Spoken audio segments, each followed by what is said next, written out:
तो आज की इस वीडियो में हम मध्यकालीन भारत की सीरीज स्टार्ट करने जा रहे हैं। इससे पहले मैंने प्राचीन भारत को पढ़ा दिया है। अगर आपने उन वीडियोस को नहीं देखा तो प्लेलिस्ट में जाकर जरूर देख सकते हैं। आज के इस वीडियो में हम मध्यकालीन भारत का पहला टॉपिक भारत पर मुस्लिम आक्रमण के बारे में पढ़ेंगे और लास्ट में हम प्रीवियस ईयर क्वेश्चन भी अटेम्प्ट करेंगे। तो पहले मैं आपको टॉपिक को पूरा समझाऊंगा और लास्ट में हम प्रीवियस ईयर क्वेश्चन भी कवर करेंगे। तो पहले आप वीडियो को एंड तक देखें और लास्ट में प्रीवियस ईयर क्वेश्चन जरूर अटेम्प्ट करें। मुस्लिम आक्रमण को समझाने की दृष्टि से मैंने इसे दो भागों में बांट दिया है। पहले हम एक ओवरव्यू ले लेते हैं कि इस टॉपिक को हम कैसे पढ़ेंगे। तो भारत पर मुस्लिम आक्रमण को मैंने दो भागों में बांट दिया है। पहला है अरब आक्रमण और दूसरा है तुर्क आक्रमण, यानी कि भारत पर अरबों के द्वारा किया गया आक्रमण, और दूसरे भाग में हम देखेंगे भारत पर तुर्कों के द्वारा किया गया आक्रमण। इस एक ही वीडियो में हम ये दोनों भाग को देखेंगे। तो अरबों के द्वारा किया गया आक्रमण में हम देखेंगे मोहम्मद बिन कासिम। तो मोहम्मद बिन कासिम पहला मुस्लिम आक्रमणकारी था जिसने भारत पर पहला आक्रमण किया था, सफल आक्रमण। आगे हम पढ़ेंगे डिटेल में, बस हम एक ओवरव्यू ले लेते हैं कि आगे हम क्या क्या पढ़ेंगे। और दूसरे भाग में हम देखेंगे तुर्क आक्रमण, जिसमें हम महमूद गजनी और मोहम्मद गौरी के बारे में पढ़ेंगे। इनके नाम तो आपने सुने ही होंगे। महमूद गजनी जिसने भारत पर 17 बार आक्रमण किया था और सोमनाथ मंदिर को लूटा था। तो महमूद गजनी के बारे में पढ़ेंगे, जिसे महमूद गजनवी भी कहते हैं, और दूसरा मोहम्मद गौरी के बारे में भी पढ़ेंगे। तो आज के इस वीडियो में हम जो भारत पर मुस्लिम आक्रमण हुए थे वो देखेंगे। तो पहले हम इसका पहला भाग देखते हैं, अरब आक्रमण। तो सबसे पहले देखते हैं भारत पर अरब आक्रमण।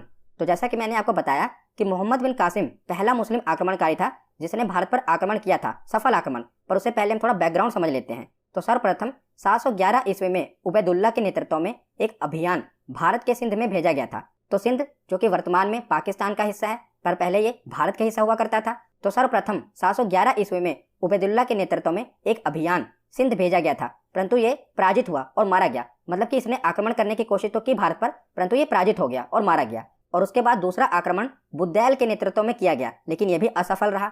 उसके बाद तीसरा अभियान 712 ईस्वी में मोहम्मद बिन कासिम के नेतृत्व में किया गया और यह सफल रहा। तो याद रखेगा, मोहम्मद बिन कासिम के आक्रमण से पहले भी दो आक्रमण हुए, परंतु वो असफल रहे। पर जो मोहम्मद बिन कासिम था, इसने आक्रमण किया और सिंध के शासक दाहिर को पराजित किया और दाहिर युद्ध में मारा गया। तो पहला सफल मुस्लिम आक्रमणकारी कौन था? उसका नाम था मोहम्मद बिन कासिम। कई बार एग्जाम में पूछा गया है। और मोहम्मद बिन कासिम ने पहले सिंध पर आक्रमण किया, सिंध को अपने कब्जे में किया, और उसके बाद 713 ईस्वी में इसने मुल्तान को भी जीत लिया। तो मुल्तान भी वर्तमान में पाकिस्तान का हिस्सा है। तो पहले इसने सिंध को जीता, उसके बाद इसने मुल्तान को जीत लिया। तो हमने क्या पढ़ा कि सबसे पहले उबैदुल्ला के नेतृत्व में एक अभियान आया सिंध, परंतु वो पराजित हो गया। उसके बाद बुद्दैल के नेतृत्व में एक अभियान आया, वो भी पराजित हो गया, असफल रहा। परंतु जो तीसरा अभियान था 712 ईस्वी में, जो कि मोहम्मद बिन कासिम के नेतृत्व में आया, वो सफल रहा। उसने पहले सिंध पर आक्रमण किया, उसे जीत लिया, और उसके बाद मुल्तान पर आक्रमण किया और उसे भी जीत लिया। तो यहाँ से प्रश्न क्या बनता है? यहाँ से ये प्रश्न बनता है कि सबसे पहला सफल मुस्लिम आक्रमणकारी कौन था जिसने भारत पर आक्रमण किया था और सफल रहा था?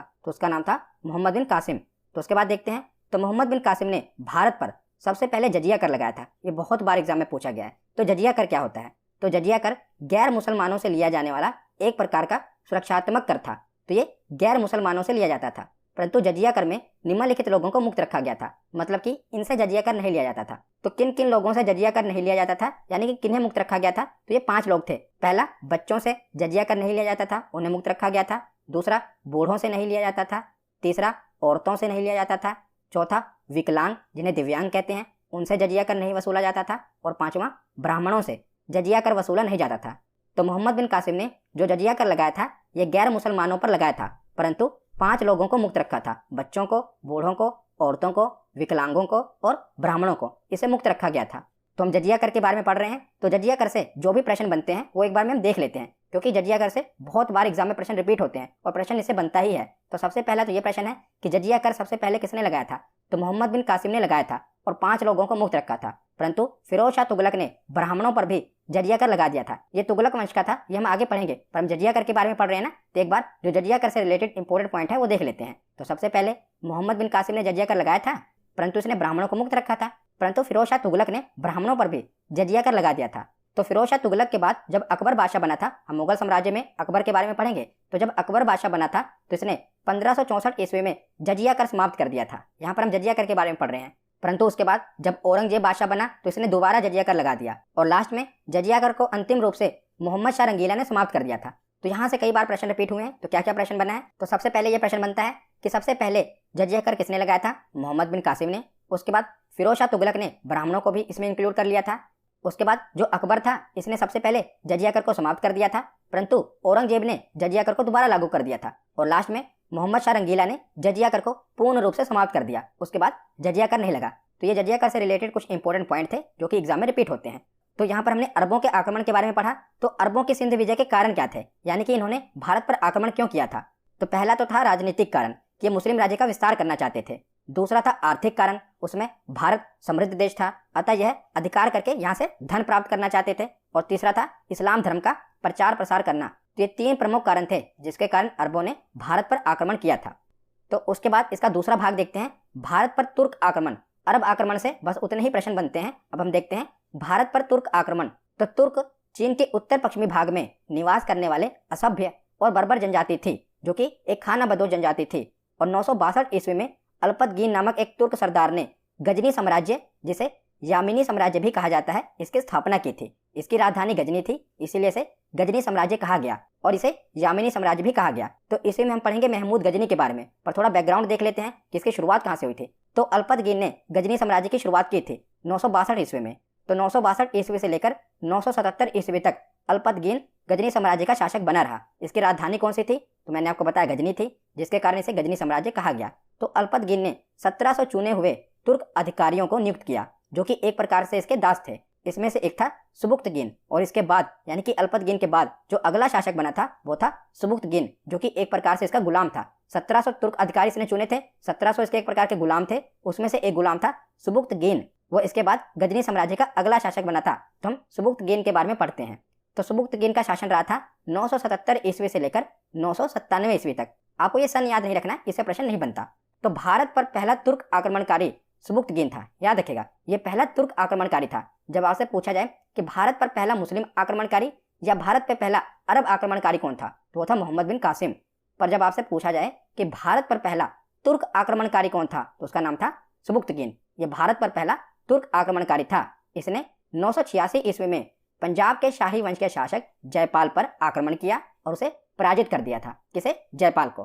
तो सुबुक्तगीन ने जयपाल को पराजित किया। तो सुबुक्तगीन से यही प्रश्न बनता है कि भारत पर पहला तुर्क आक्रमणकारी कौन था, तो वो सुबुक्तगीन था। तो सुबुक्तगीन की मृत्यु के बाद इसके 2 पुत्रों, पहला अब्दुल काशिम महमूद और दूसरा इस्माइल, इन दोनों के बीच उत्तराधिकार का युद्ध हुआ। यानी कि अगला राजा कौन बनेगा, इसके लिए इन दोनों के बीच युद्ध हुआ, अब्दुल काशिम महमूद और इस्माइल। पर जो अब्दुल काशिम महमूद था ये विजय हुआ। जिसे हम महमूद गजनी के नाम से जानते हैं ना, वही है अब्दुल काशिम महमूद, जिसे हम महमूद गजनी या महमूद गजनवी कहते हैं। तो उसका नाम था अब्दुल काशिम महमूद। ये गजनी साम्राज्य का अगला शासक बना। तो हम महमूद गजनी के बारे में पढ़ते हैं। तो इसका शासनकाल 998 ईस्वी से लेकर 1030 ईस्वी तक रहा। तो सुबुक्तगीन की मृत्यु के बाद महमूद गजनवी 998 ईस्वी में गद्दी पर बैठा और इसने 1000 ईस्वी से लेकर 1027 ईस्वी तक कुल 17 बार भारत पर आक्रमण किया। तो कई बार एग्जाम में पूछा गया है कि महमूद गजनी या महमूद गजनवी ने भारत पर कितनी बार आक्रमण किया, तो इसने कुल 17 बार भारत पर आक्रमण किया।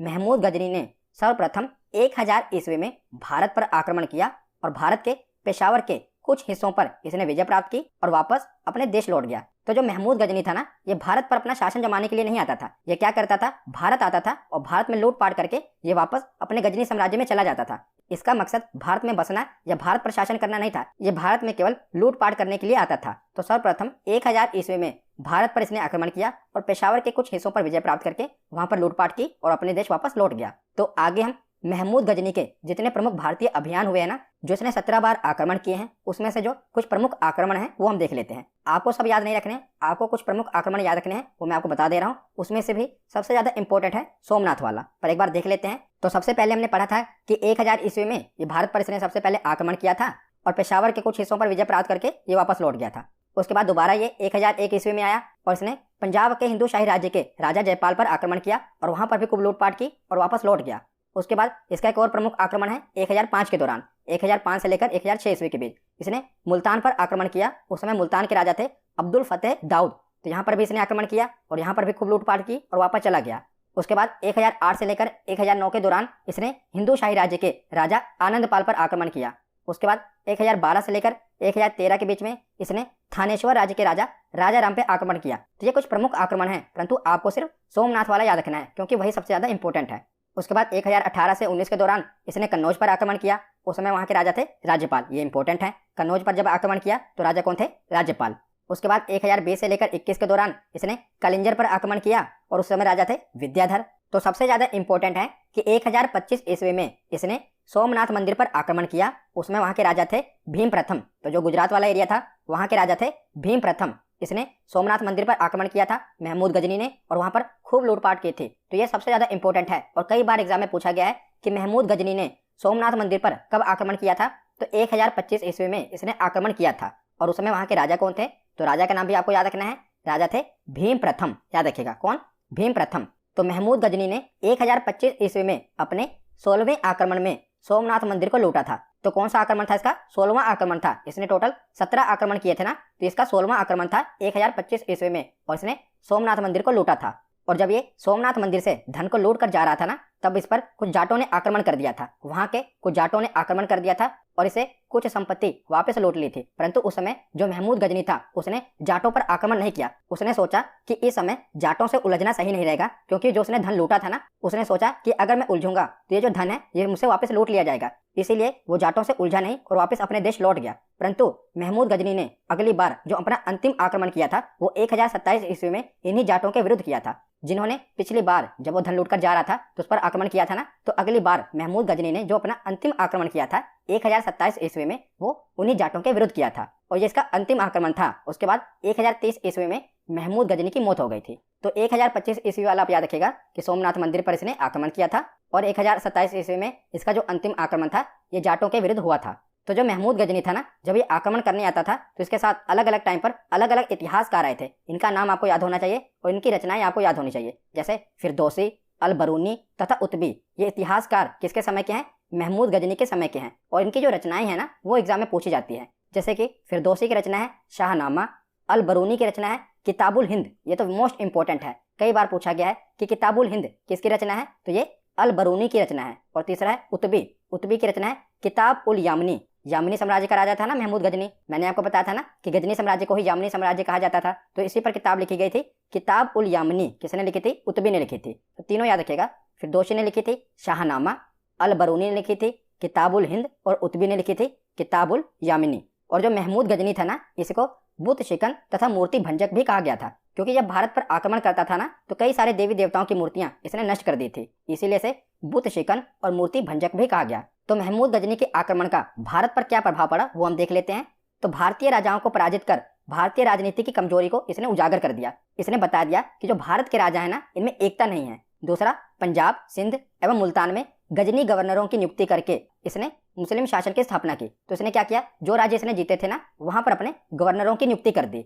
तीसरा, इसने भारत में विदेशी आक्रमण का द्वार खोल दिया। तो इसके बाद आप देखेंगे कि भारत पर बहुत सारे विदेशी आक्रमण हुए। चौथा, भारतीय कला को इसने नष्ट कर दिया। आपने देखा है कि 17 बार इसने लूटपाट की और भारतीय कला को इसने बहुत नुकसान पहुंचाया। पांचवा, भारत का धन गजनी ले गया। वो तो ले ही गया, यही इसका मकसद ही था। 17 बार इसने जो आक्रमण किए थे, जो भी धन लूटा, ये अपने साम्राज्य गजनी वापस लेकर चला गया था। तो ये था महमूद गजनी के आक्रमण का भारत पर प्रभाव। अब इसके बाद हम मोहम्मद गोरी के बारे में पढ़ते हैं। तो मोहम्मद गोरी के बारे में पढ़ते हैं। तो 12वीं शताब्दी के मध्य में गौर वंश का उदय हुआ था और उनके साम्राज्य का आधार जो उत्तर पश्चिम अफगानिस्तान का हिस्सा है ना, वहां पर था। वहां पर इनका साम्राज्य था। तो वहीं पर गौर वंश का उदय हुआ था, जिसका शासक था मोहम्मद गोरी।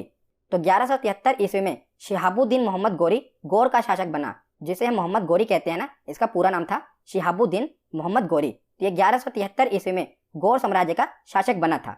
तो 1173 ईस्वी के बाद 1175 ईस्वी में इसने मुल्तान पर आक्रमण कर दिया। भारत पर सबसे पहला इसने आक्रमण किया 1175 ईस्वी में। तो मुल्तान पर इसने आक्रमण किया और ये इसकी पहली विजय थी। तो पहले आक्रमण में इसको विजय मिली, जो कि इसने 1175 में भारत पर की थी। तो मोहम्मद गोरी की भारत पर पहली विजय कौन सी थी? 1175 ईस्वी में, जब इसने मुल्तान पर आक्रमण किया था। उसके बाद 1178 ईस्वी में इसने दोबारा राजस्थान पर आक्रमण किया, किंतु यहाँ का शासक भीम द्वितीय ने इसे बुरी तरह से पराजित कर दिया। यानी कि मोहम्मद गोरी को बुरी तरह से इसने हरा दिया। और यह तुर्क आक्रमणकारियों की पहली पराजय थी, यानी कि इनकी पहली हार थी। किसने हराया था? राजस्थान के राजा भीम द्वितीय ने मोहम्मद गोरी को हरा दिया था। उसके बाद 1191 में इसने तराइन का प्रथम युद्ध। तो आगे मैंने मोहम्मद गोरी के जितने भी प्रमुख युद्ध है ना, उसे एक ही स्लाइड में कवर किया हुआ है। पहले हम एक बार देख लेते हैं, थोड़ा सा ओवरव्यू ले लेते हैं। तो 1173 में हमने देखा कि ये गौर का शासक बना। 1175 ईस्वी में इसने मुल्तान पर आक्रमण किया और इसकी विजय हुई। परंतु 1178 ईस्वी में जब इसने राजस्थान पर आक्रमण किया तो वहां के राजा भीम द्वितीय ने इसे हरा दिया।